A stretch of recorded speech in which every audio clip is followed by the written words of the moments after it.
fraud. Intentional deception for personal gain. Now, if you didn't know that already, there are different types of fraud. The most common type of fraud that takes place in a church setting is embezzlement. And now, this is the theft of funds by a person who has been entrusted to manage those funds. And we're talking to a lot of treasurers and church pastors today. So, if you've been entrusted with those funds, embezzlement is the most common type of fraud that takes place in church settings. Now, it's estimated that a whopping 80% of church fraud goes unreported. Just imagine that 80% is unreported. Now, the next statistic that's listed here is just as surprising.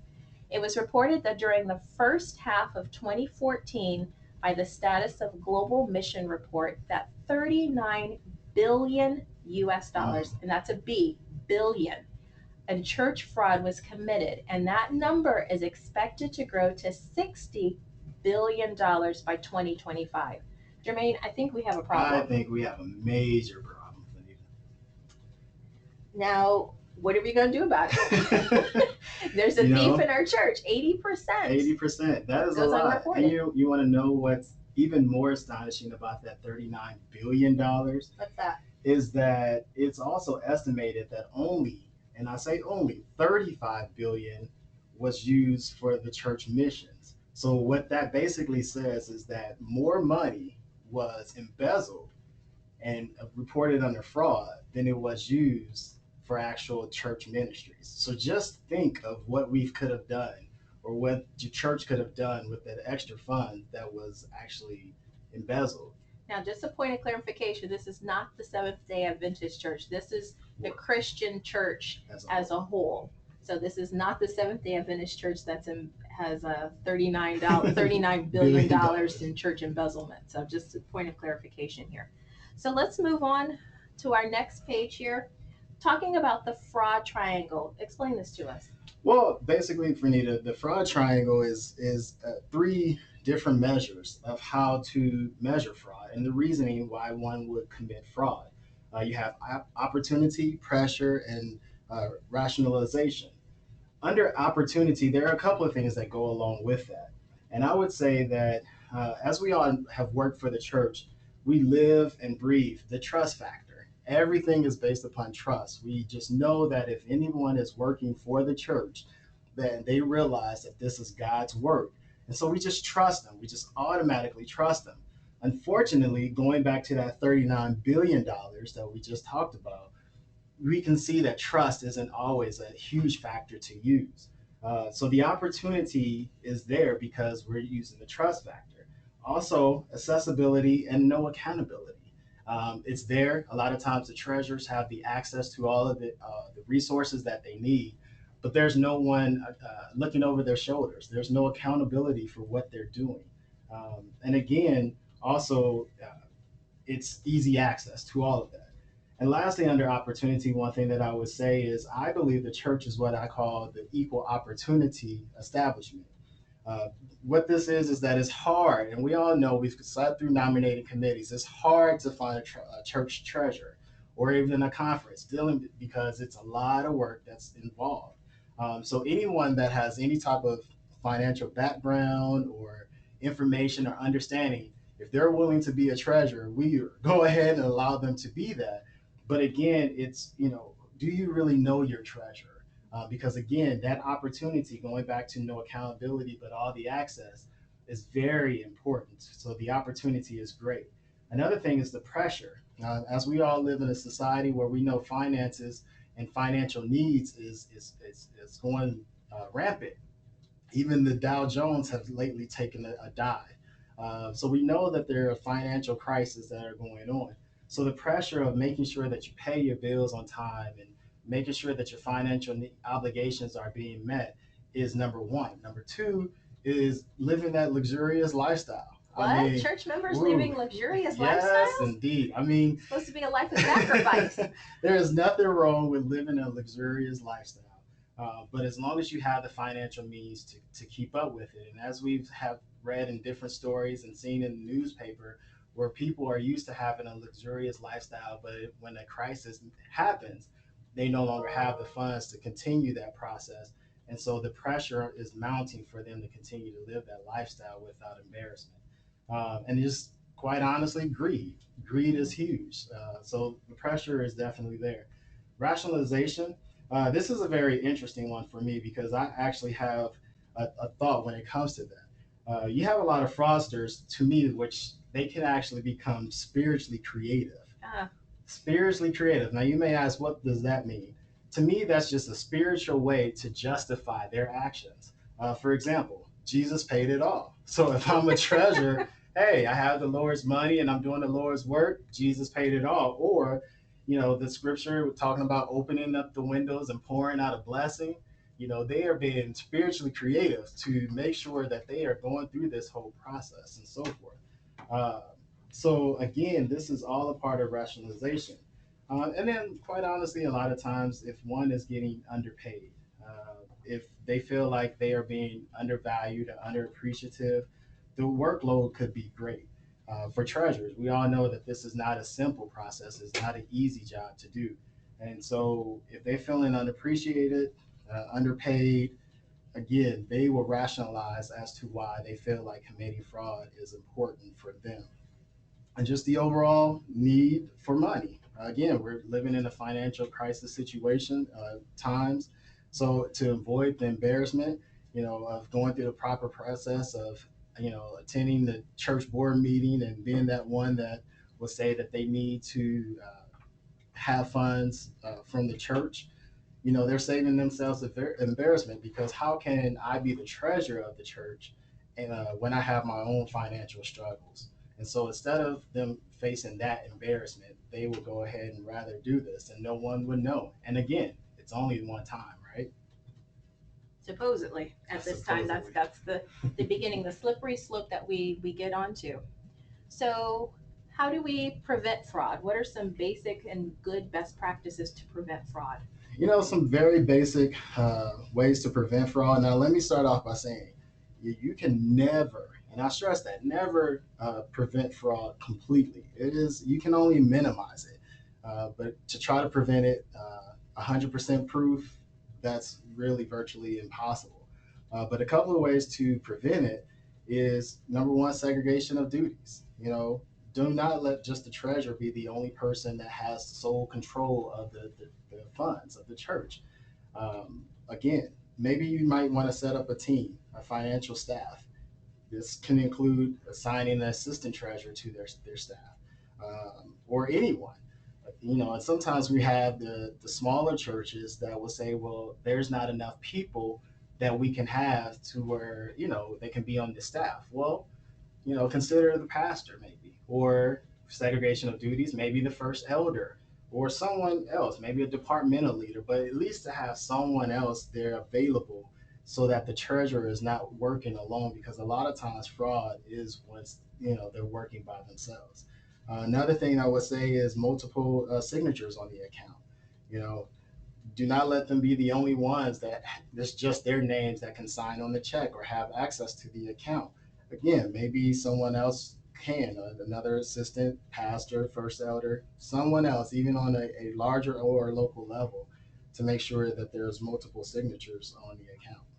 Now, is there a level that a local church or a conference should have a money limit For for second segment signatures, signatures? I, honestly, they kind of vary depending on the size of your entity. I would say maybe on a small church level that has 30, 50 members, $500 is a lot of money to them. So maybe at a $500 max. So, a treasurer can to sign by themselves up to $500, and then anything more, multiple, second signatures have to be on there. When you're talking about larger size church, a couple of $1,000s.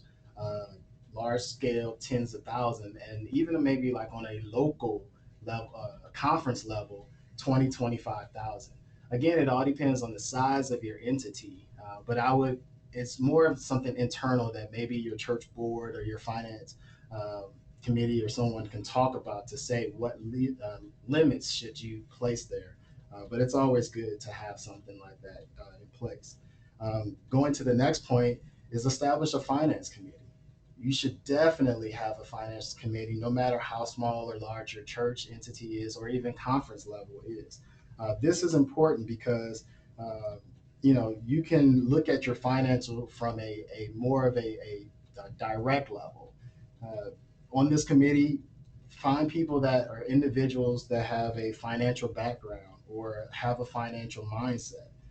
Here, you're looking at the monthly reports or the quarterly financial reports to see what's going on with the church, and you're being transparent and you're letting others know. And again, this is just a finance committee because a lot of times on church board meetings, you're just quickly going through the numbers to get through other business. But this finance committee is their sole responsibility is to take a deeper look, a deeper dive into the actual finances of the church to make sure that everything seems to be okay. Again, they're looking at bank reconciliations and so forth. Another thing under there is maybe have an internal auditor. And you ask what's the difference between internal and external? Can I be an internal auditor? you know, I don't have a finance background, but could I? Honestly, internal auditing is if you have a good financial mindset and you understand your proper protocols of the church, whatever the church has set in place, those are the things and the keys that you're looking at, making sure that the process is being met or followed or the procedures are being done correctly. This is different than your external audit, and usually the conference will audit their local churches maybe one every 3 years or so forth, and even on a conference level, they're audited every year by GCAS. So this is different. Again, I stress this is different than the external audit. Internal is really truly looking at your internal processing and making sure that those are followed and done correctly. Um, and last here, I would say is assign someone other than the treasurer to do the treasury functions, maybe once or twice a year. This is very, very important. A lot of times as treasurers, we love to work. We just love to work and never ever take a vacation. All of the treasurers that are on this All this call, I guarantee you, they have never taken a vacation in their life because they know how important they are to the church work. So I understand, but I stress that is very important that someone else, other than the actual treasurer, is doing the work for at least once or twice a year just to make sure that everything is fine, to catch anything that may seem unusual. And the treasurer is not involved during this process at all. They're hands off, they're away, and hopefully they're on vacation, maybe. Um, but it is very important to have someone else there to take control at least once or twice a year. that is a good thing because it also provides again a second set of eyes, someone else other than the treasurer who has a chance to look at the books and make sure that things are in order. Right. So, what do you do when you suspect fraud? There are lots of people who are cooking the books. What do you do when you suspect someone's cooking the books? It was very interesting. I can recall this specific situation, and I'll give you a brief example of a story I can recall. Long story short, again, we have treasurers who have been in place for years and so forth. And in this specific situation, there was a treasurer that had been treasurer of the church for quite some time. Um, very have been with the church for a while, and everyone knew this individual. Ironically, this person was also the church cook. And so they were a very good cook as well, from my understanding, and everybody loved their cooking. So for years, they were the church treasurer and the church cook at the same time. Now, with that, of course, this individual was paid for their services. So they would always make sure that the invoice would follow, whatever they were, their, followed their services for that time period. So everything was done correctly. However, through, as I said, this has gone on for years. A different pastor came in and wanted to take a look at the books to find out what was going on to get a good understanding of the church and the finances of the church, which every pastor I recommend should do, is take a look and see what's going on to get, familiarize themselves with the church. Well, in this particular situation, this pastor started looking at all of the invoices that kept coming in Sabbath after Sabbath after Sabbath and realizing, this is a lot of money that we're paying, for this food that we're providing for church. And so he ask the question of, please help me see these invoices. Let me see what's going on. Long story short, it comes out that, again, the treasurer was following proper protocol by supplying invoices. But what they didn't realize is that he was padding the invoices. Ooh. So he was gaining more money and charging more to the church than what the services he actually rendered. So again, that was a way for him, because again, he's the church cook and he's the treasurer. So he's monopolizing that whole situation, was able to do that. An opportunity is part of the fraud triangle. So he had the Had the opportunity opportunity, and accessibility, and no accountability. And again, those key components are very important. So you asked the question of how can we, what do we do when we suspect it? I would say the very first thing is to document the suspicions. In this case, that's what the pastor did. The pastor realized there was something going on, wanted to get more information about it, and was able to find out more. And so, if there's ever a situation where you suspect fraud, gather as much information as possible without being suspicious. That's very key. But making sure that you have proper document is important, because, again, this is a very serious situation, a very serious accusation, and you don't want to just, think that you know something and then accuse someone of it. So it's very important that you have the information. Secondly, I will alert the church leaders, whether it's the pastor, first elder, or if they are then involved in a situation, contact your conference. I know they're more than willing and ready to accept any situation and be able to assist in those kind of situations. So definitely talk to someone on a higher authority level about the circumstance.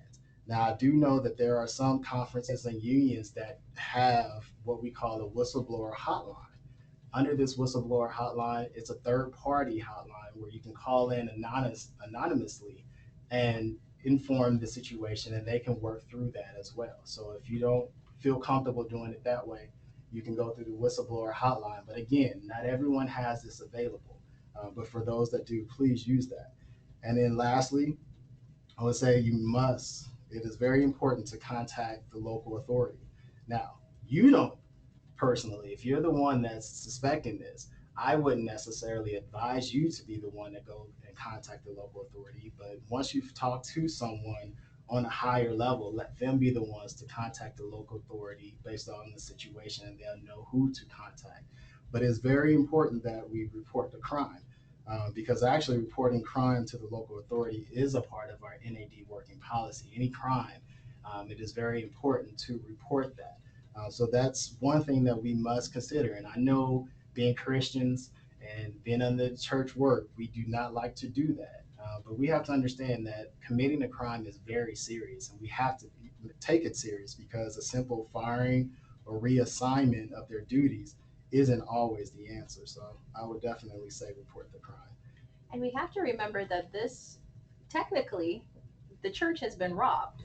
The church has been robbed. And unfortunately, we know the face to this theft because it's someone that we've known and someone that we've trusted.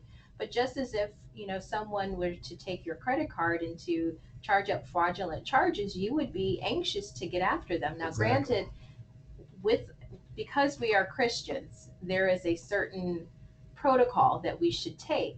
But do understand that you have been robbed, the church and the organization has been robbed. So there are steps that should be taken. And another thing is making sure that the insurance company is notified. Right, because again, especially if it's a situation where the insurance company needs to be involved, which most times, 99.9% of the times, they do need to be involved.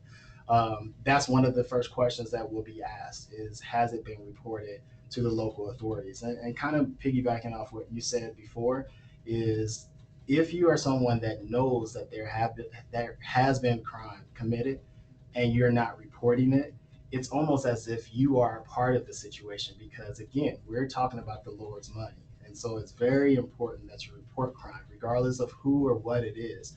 It's very important, because again, you could be considered a part of the situation as well if you knew about it and didn't report it. All right, we're going to pause for just a moment for questions. Our team is live tweeting this webinar, so feel free to send us a comment or a question using hashtag ARM Cares. Actually, sorry, That is one of our hashtags, but this one is actually ARM webinars, and we do care about you. That's why we're doing this webinar. And then also hashtag church thief. At the beginning of the program, just a point of clarification, we mentioned a $39 billion note that was related to fraud. Just want to make sure that everyone understands that this is related to Christian organizations as a whole, not the Seventh day Adventist Church. So, a point of clarification there because we have some questions about that. So, we have a question here that says, Jermaine, this is for you. Okay. You suspect a church treasurer is committing fraud and another church leader is helping them commit the fraud as well. If you can't tell the church leaders, who do you alert? Again, if you, I would say number one is to talk to the pastor. But if you feel like you cannot talk to the pastor about this situation, I would definitely talk to the conference, whether it's the conference treasurer or someone of the administration in the church level, the conference level, is to talk to them because again, this is a very serious situation. It's great that you're wanting to report it because you have a feeling or suspicion of this. And again, if you have the information or you document or have a good reason for that, but again, you do not trust any of the individuals at the local level at your local church, then definitely contact your conference and talk with one of the individuals there. Now, you mentioned earlier in the program, and a follow up question here, that you should really check out your treasurer. How do you evaluate if someone might be prone or susceptible to fraud? What sort of steps do you take in evaluating a church treasurer? Again, it's going to be very hard unless you're some type of police investigator who knows different questions to ask.